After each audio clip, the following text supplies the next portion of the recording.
ဒီကနေ့တရင်ညလာပြီနေဆိုတာမြတ်စွာဘုရားလက်ထက်တော်ခါကလာတော့ပါဖျားဖြစ်ပြီးခုနှစ်နှစ်မြောက်တဲ့ဝါတွင်ကာလမှာမြတ်စွာဘုရားဟာတာဝရိန္ဒနတ်ပြည်တက်ပြီးတပိဓမ္မတရားကိုဟောကြားခဲ့ပြီးဒီကနေ့လူပြည်ကိုပြန်နေကြွလာတယ်အမတ်တရားနေဒီနေ့ပဲဗိဓမာခါရောနေလို့ဆိုဗိဓမာခါရောနေဆိုတာဗိဓမာတရားဟောတာကဝါစုလာပြီးတော့တရားရည်လေးစပြီးတော့ဟောတာတရင်ညလာပြီးနေစပြီးတယ်အဲ့တော့ဗိဓမာတရားဟောလို့ဆုံးသက်တဲ့နေ့လို့ဒီလိုမှတ်ရမှာဒါကိုပဲဗိဓမာခါရောနေလို့ဆိုပြီး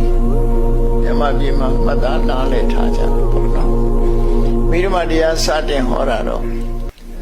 ဝါစုပြီးတဲ့ဝါစုတဲ့နေ့ကနေစပြီးတော့ဟောကြားခဲ့တာဖြစ်တယ်3 လကြာအောင်မြတ်စွာဘုရားဗိဓမာတရားတော်ကိုတာဝရိန္ဒနတ်ပြည်မှာဟောကြားပြီးဒီကနေ့